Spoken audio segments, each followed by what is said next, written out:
In 2021, a fit hiker named Sarah set out for a weekend in New Hampshire's mountains, equipped with the latest gear, synthetic sleeping bag, lightweight tent, waterproof layers. But when a sudden storm hit, temperatures plummeted and rain turned to sleet. Despite her expensive equipment, Sarah became disoriented and cold. Rescuers found her, tragically lost to hypothermia. This isn't rare. Most exposure deaths happen above freezing, between 30 and 50 degrees Fahrenheit, not in the Arctic. The real danger is the mix of cold, wet, and wind, conditions that can defeat even the best gear. Modern clothing can fail. A tear, a broken zipper, or relentless rain can render insulation useless. Many trust their equipment too much, forgetting that technology can and does fail. Contrast this with 19th century mountain men who survived brutal winters with little more than a wool blanket and a buckskin shirt. Their secret wasn't gear, it was knowledge, how to find shelter, stay dry, and build a fire that lasts the night. We've become too reliant on buying safety, neglecting the skills our ancestors depended on.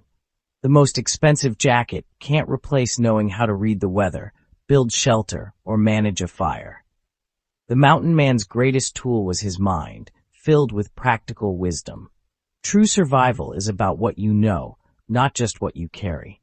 The lesson: don't let modern gear give you a false sense of security.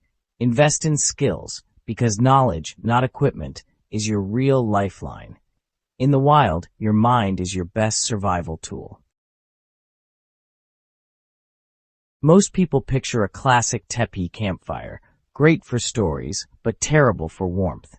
Its flames shoot heat straight up, wasting energy and leaving you cold the moment you step away.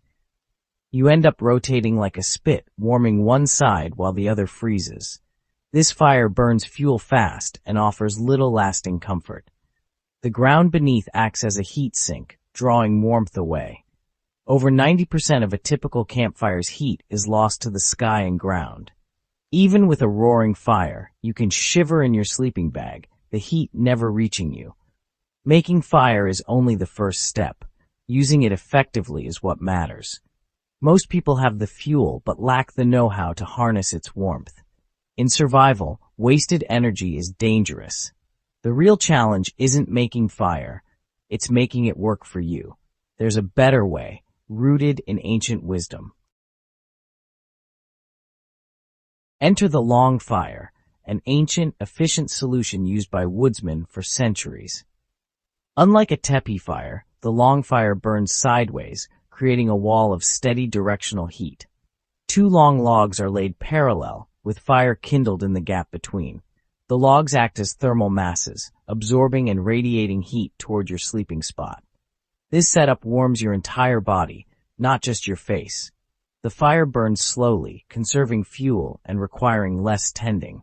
A long fire can smolder through the night, letting you sleep soundly. It's a system. You sleep parallel to the fire, maximizing radiant heat. This is how our ancestors stayed warm with just a blanket, by using fire intelligently. It's not about a big blaze, but about smart, efficient heat. Building a long fire is simple but requires attention to detail. Start with 2 large, green or damp hardwood logs, about as long as your body and 8 to 10 inches thick. These logs contain the fire and radiate heat, not burn away quickly. Clear a patch of ground, then lay the logs parallel, 6 to 8 inches apart. Fill the gap with tinder, birch bark, dry grass, or fat wood shavings, then add kindling and small fuel wood. Light the tinder along the channel. As the fire catches, a bed of coals forms.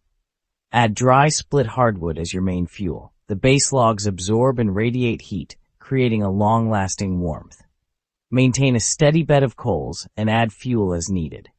The key: keep the fire burning slow and steady for consistent heat. With practice, you'll have a reliable heat source all night. The right wood makes all the difference. Dense hardwoods, oak, hickory, maple, beech, ash, burn slowly and create lasting coals, the heart of a good fire. Flames look impressive, but it's the embers that keep you warm. Always use seasoned dry wood. Wet or green wood wastes energy on steam, not heat.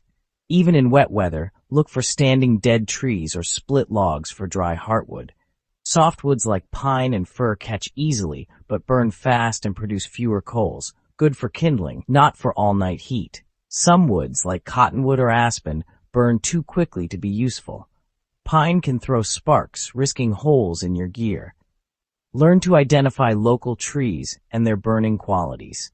Knowing your wood is as important as knowing your fire. The right fuel keeps you safe and warm through the night. Once you've mastered the basic log fire, upgrade it for even more warmth. Add a third log on top, creating a self-feeding 3-log fire. The top log reflects heat downward and slowly feeds embers into the channel as it burns. As the base logs burn, the top log settles, maintaining the structure and steady heat. Build a heat reflector wall opposite the fire using logs, sticks, or earth. This bounces heat back, sandwiching you between two sources of warmth. With a long fire and reflector, you can sleep comfortably in freezing temperatures with just a blanket. It's a smarter, more efficient use of energy than a bigger fire. True bushcraft is about maximizing effect with minimal effort. Sarah's story is a stark reminder. Gear alone isn't enough. Technology can fail. Batteries die, jackets tear, tents collapse. When that happens, only your knowledge remains.